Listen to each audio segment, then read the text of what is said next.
Hello, I'm Eli Cohen, and this is a presentation about the NinePea system library for Arduino. Uh, so I'll get started. This library was originally meant for Arduino boards, and it implements driverless hardware for Plan 9.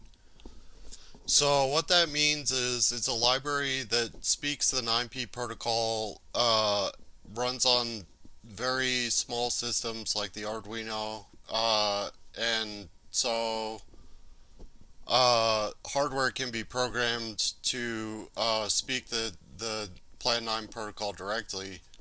Uh, so it does require drivers for the transport, like Arduinos are usually plugged in over a serial port. They also have I2C, stuff like that, SPI. So it would require drivers for the transport, but then it just speaks 9P to the computer. So the library is all based around this proc 9P function. Basically, the all of the transport stuff is handled by the programmer. And then proc9p, uh, these this struct has the callbacks for different types of 9p messages. A 9p message gets written to buffer with its length and then processed, and then the result is also in buffer, and it returns the length of the reply message. So this is an example, just a simple example. So here we're using the serial port on the Arduino. So first we read the first 5 bytes, which includes like the message type. It includes the message type and the message length. So so So the first 5 bytes, we fetch the first 5 bytes, read the first 4 bytes to get the message length, and this is the T message, uh, the the input message for a, a certain 9P type message. So this just does some like sanity checking. It makes sure that it's a T type message. Make sure that the message length is not too long, and then the message type is within the boundaries of the valid message types. And then we just loop over, collecting byte after byte for the whole message length. And then we call proc9p, send it the message length, and the callback structure, and it returns the message length, and then we just write the R message, the reply, back to the serial port. So this is the callback struct. There are messages that are not implemented, like there's no auth support, so we don't worry about auth. Version, there's no way to customize the version. So, but these are function pointers. Uh, so, so this is for attach messages, flush messages, walk messages, etc. So proc9p takes this callback struct and calls these different callback functions for the different message types. So here's an example of a simple attach implementation. So the proc9p function fills in this fcall structure for the input fcall, uh, and then passes this to the callback function. And then ofcall is for the fcall, the reply fcall. So the reply fcall just has pretty common looking, like, attach message stuff. This is an FID handler, like a convenience function, that adds, the FID, for the root, directory of this example file system. So, then eventually, OF call is returned. So OF call isn't defined in the function. It's a global variable, that, gets returned here. So all of the callback implementations kind of do something like this. This is for just for an attach message. And then here's some stuff about the FID convenience functions. So, NinePea, includes this stuff, for making a separate chained hash table for the FIDs. This initializes the hash table with a given length. Then they can be deleted, added, and found. And then the H entry, structs also have an aux member for passing stuff around along with an FID. So, this says a little bit more about, just how the library works. The library really all revolves around this proc9p function. For something like a delayed read that might be flushed, that has to be handled separately. So proc9p really just, takes an input and gives an output. So for implementations where something is threaded or, something like that, that all has to be handled separately from the library. And I'll explain an example, of something that does implement flushing. But anyway, okay, so these are some example projects. PinFS, just, displays the digital, general purpose input output pins of the Arduino. That's just a real simple example, that just shows little files like D01 for the first digital input output pin. D13 is the one that usually has an LED attached on an Arduino. And those, you can write 0 or 1 to those files or read them back and, get their, digital state, you know, high or low. And then this example project, I'm going to get into this one a little further. This is an example of a hardware random number generator.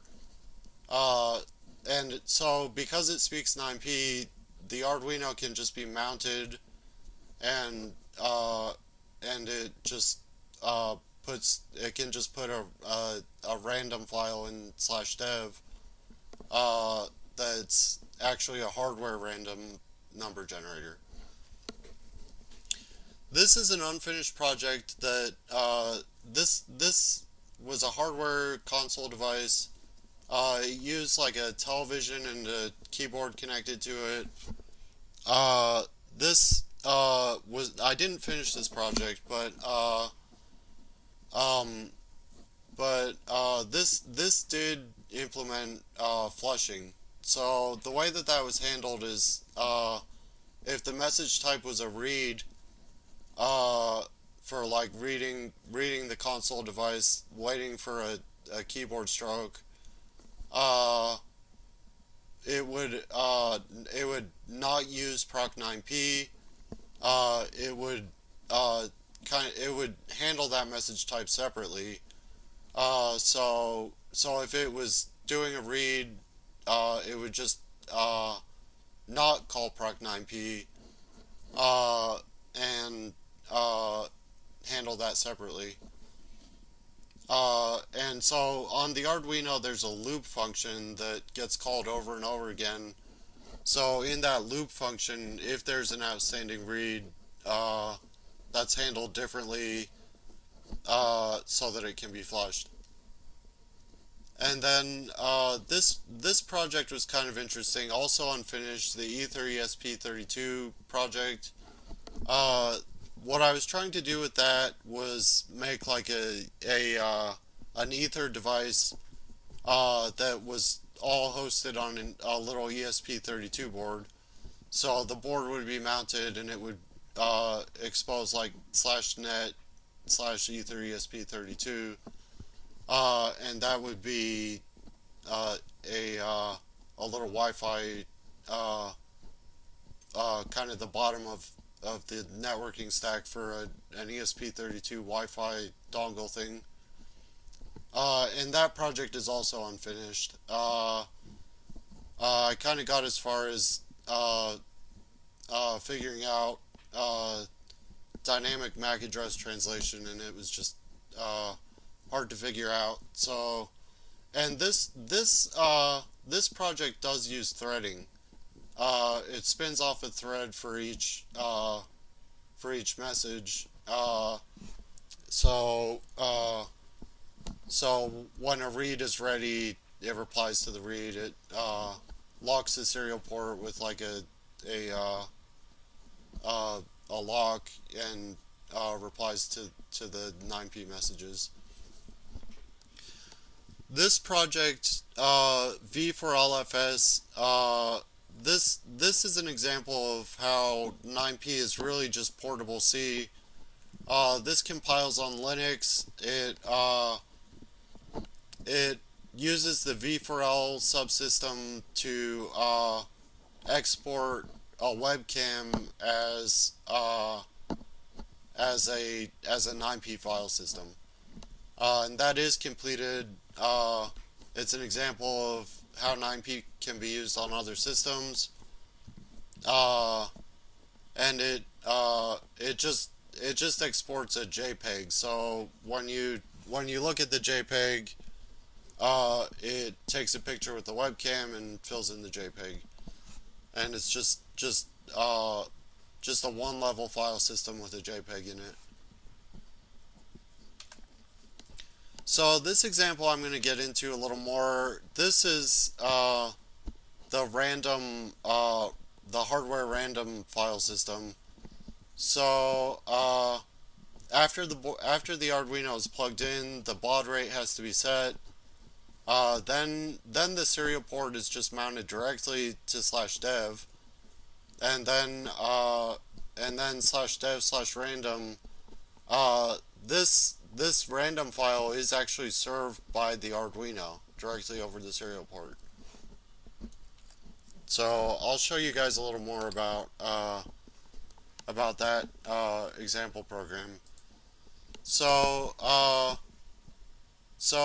here I'm logged into this kindness machine. When the Arduino is plugged in, context is pretty high. This is a USB to serial driver. So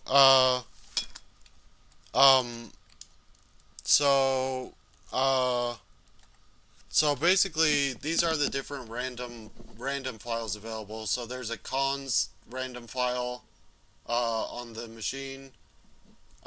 There's one on another machine. Then this is the draw term random file, and then I've mounted the Arduino to /dev. So this random file is directly coming from the Arduino.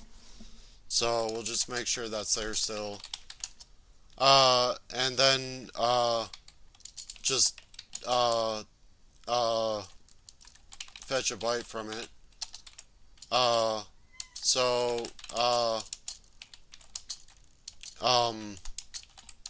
So this is reading a byte from the Arduino, and if I look at the Arduino, I can see the the little LEDs blink when I get the byte.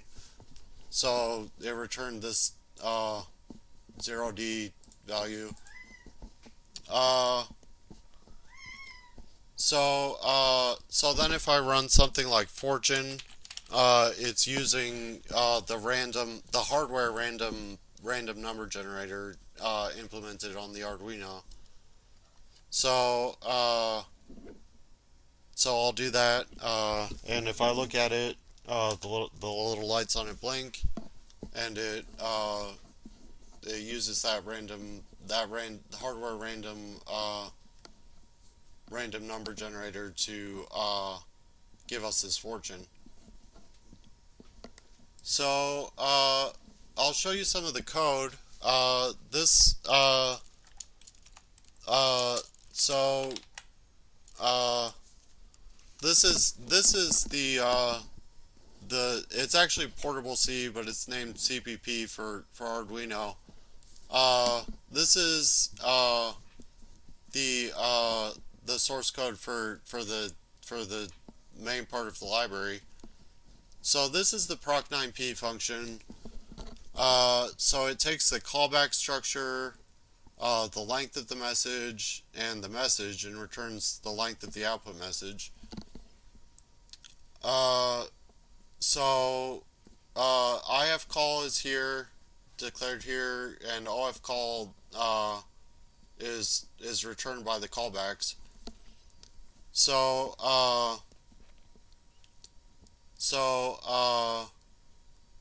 let's see. So it does some simple checking. Just make sure it's not it's not too large. Make sure the message type is valid and stuff. But it does not do a lot of error checking. There's no auth at all. T version does not have a callback. T version just takes the input and kind of sends it back. Then attach is the first one that calls one of the callbacks. So it kind of does a little bit of processing for the attach message. It's always the same. Then it calls that callback like we saw, and so IFCall goes into the callback. OFCall is returned by the callback. Uh, uh, so uh, So all of these, if they return an error, that's handled like this. There's this kind of these convenience functions, mkerror, uh, uh, and then if everything went well on it, returns something that's not our error. Then it writes an R attach message back to the buffer. So each 9p message type has something kind of similar to this. This one is for walks. So if there's a T walk message, it does this common stuff that's the same for all of them. Calls the callback, and then sends the rwalk message back to the buffer. Puts it just writes an rwalk message to the buffer. Here's an example for the stat messages, clunk messages, open messages, read messages. Read and write are a little different. The callbacks take the IF call and also the offset into the buffer where the read data is. So there's create. Write again takes the message at the offset where the write data is. Remove flush. Flush again. Flush really has to be handled separately because if so for write, for example, if you call 9p, it's just gonna reply with an R write message immediately when you process a T write message. So that would have to be skipped over and handled separately. So the implementation would detect a T write message and handle it separately. Then wstat, and then here default. So if the message type is an invalid message type, it just returns an error that it's a bad type. So that's the proc9p function, and there's a lot of these get for, put 8, stuff like that, put header, make error. Those functions are all defined up here, and they're kind of other little convenience functions to write like a header to the buffer, to this one it just makes an error message. Put stat, that's useful in a couple places for reading directories and the stat rstat messages. Get stat. So that's pretty much the 9p. This is pretty much the whole library, and it's 496 lines of code, and it lacks a lot of functionality, but it gets a lot of jobs done, and is very compact. So I'll show you the example, the random FS example. So Arduino sketches start out with a setup function and a loop function. So the setup function is called once, right when the Arduino is first turned on. So it initializes that hash table. That's one thing this setup function does. The hardware random number generator uses the analog inputs, so it sets all those to input mode, and it initializes the serial port at 115200 baud. And then this callback structure, I already showed you that. These are all functions that are declared up here. So for example, remove just gives an error. There's no remove in this file system. And then the loop function gets called over and over again, and it reads a T message exactly like I showed you. This sysfatal actually just goes into a loop, blinking the LED. This is sysfatal for this example. Then it kind of, as I showed you, just fetches a message and then runs proc9p on it, and then writes the result back to the serial port. So for this example, fs attach is very simple. There's a very simple fs attach. The walk implementation, walk is always a little hairy. This is a one-level file system that just has a random file in it. So so it can walk to the random file, and that's about it. Uh, and then uh, so stat just has q root, q random, just stat for the random file or the root. Clunk just deletes the FID, doesn't do anything else. Uh, open this. So these are all callback functions. So the open callback function uh, doesn't do that much, but all of this stuff has to be filled in to make it work properly. Uh, and then we get to the FS read. So this stuff is from Plan 9 front. This is stuff for the Cha-Cha 20 stream cipher. Uh, so the random number generator is seeded from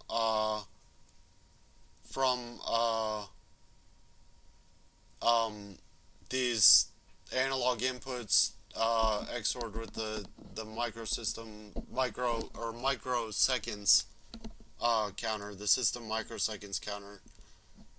Uh, and then it runs cha-cha just over and over to fill the buffer. Uh, so uh,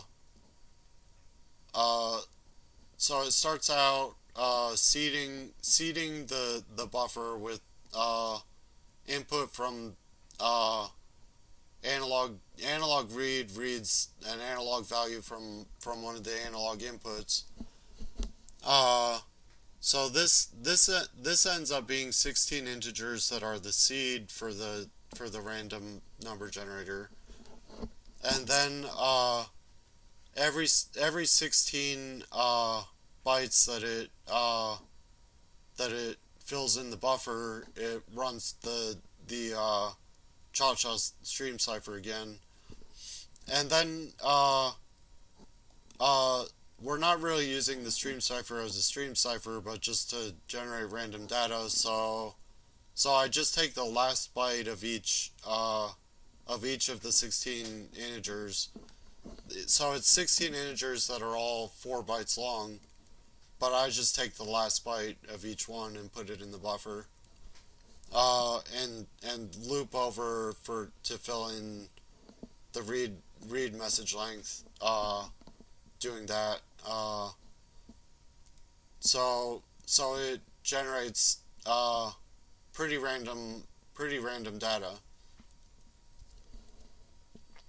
And then these are just continued callback functions. So write, there's no write. There's no write in this file system. There's no remove. Flush just returns the IF call instead of filling in an OF call, it just returns IF call. And WStat, there's no WStat. So that's this is a very simple example of a hardware random number generator. Something similar that would be kind of interesting to do would be like an audio device that just has like one file, an audio file, that where there was like a speaker attached to the Arduino, and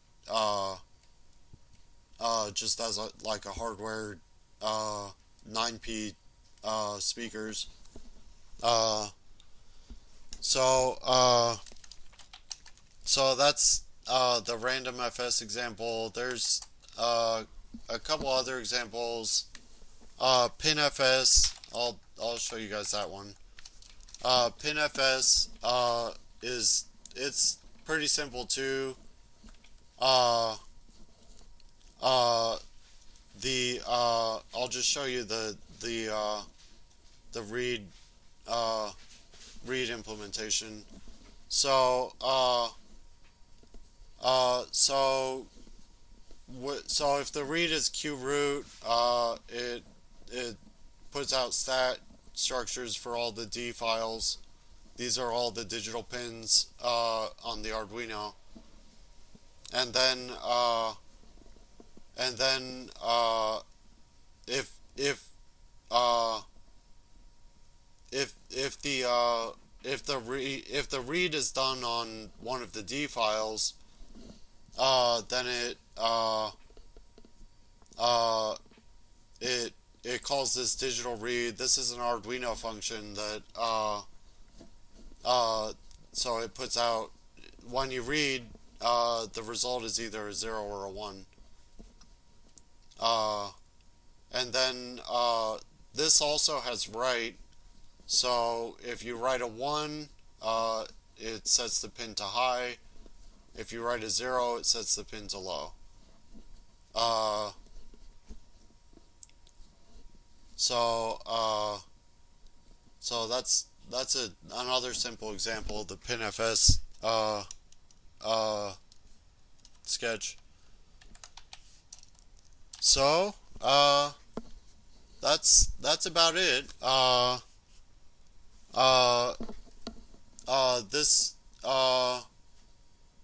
This library was originally intended for Arduino, but it's very portable. It is very compact. So it's just a simple 9P implementation.